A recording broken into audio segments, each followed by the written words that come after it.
used to have a friend who was so scared of needles. You know, every time it came to taking an injection, it was always a big drama for her. The nurses would literally have to call in reinforcements to be able to get her to stay still just so they can give her that injection. And the whole hospital would know about it. And I used to just be there in the corner laughing my head off like, this big girl, how can you not be able to take injection? In fact, weeks leading up to that hospital appointment, my friend will be so worried. You know, I don't like injections. You know, I don't like the sight of needles. I don't like going to hospitals. Why can't they just give me tablets instead?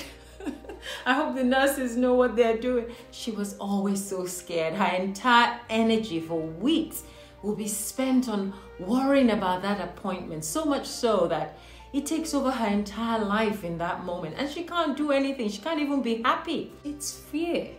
I call it fear of the hasn't happened yet.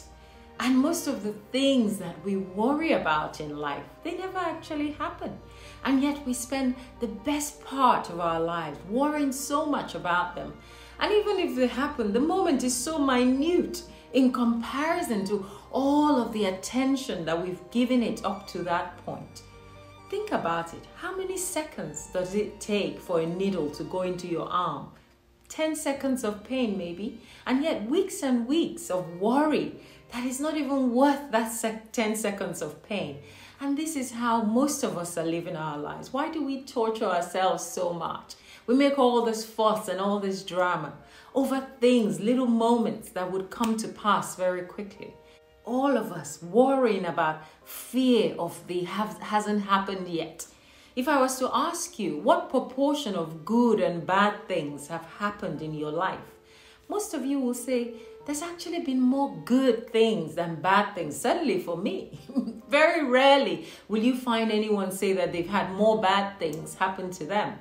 At best, maybe 50-50. There's a balance in terms of percentage. There will always be good things and then some bad things. That's just life. And yet, we spend 95% worrying about all those bad things that are not likely to happen. And they probably will never happen, never come into our experience.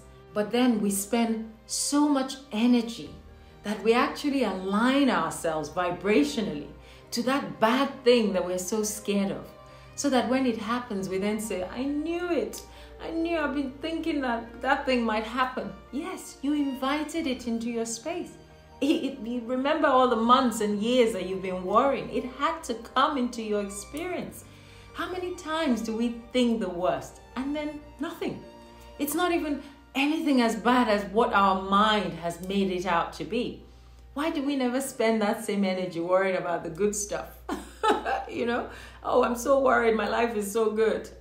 Nobody does that. What if you can actually convince your mind that life is just unfolding, that it's not dishing out good or bad, it's not targeting you, it didn't come for you.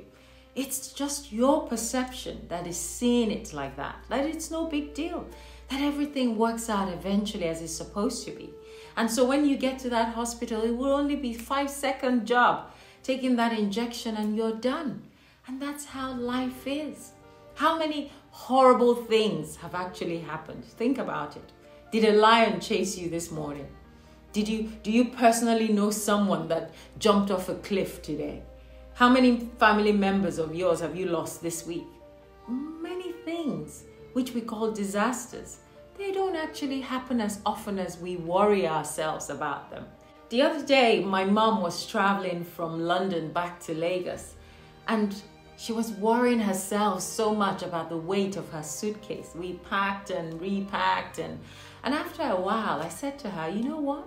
Let's just leave these suitcases as it is. We're spending way too much energy worrying about what it's going to weigh and whether they will let it through. And you will take that energy to the airport. And the lady that's checking you in, she will sense your energy and she will say, oh, well, I'm afraid your suitcase is over the limit. You're going to have to pay extra or whatever. We use our worrying thoughts to block the smooth path that was already laid out for us.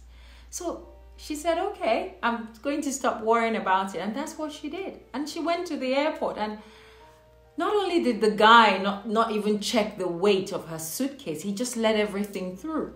He equally went and offered her assistance to be able to get to the plane quicker than everyone else. We suffer this fear of hasn't happened yet, and then we force it to happen. So believe that you are merely an observer of this wonderful creation that has already been created, not by you, but for you to enjoy. Why do you worry so much about minor things that may or may not happen in your life, when you can simply surrender joyfully to whatever unfolds and see the grace of your Creator in all things? So if you're one of those chief warriors, which I used to be a long time ago, it's time to stop. You see, this world that we live in, it's just unfolding.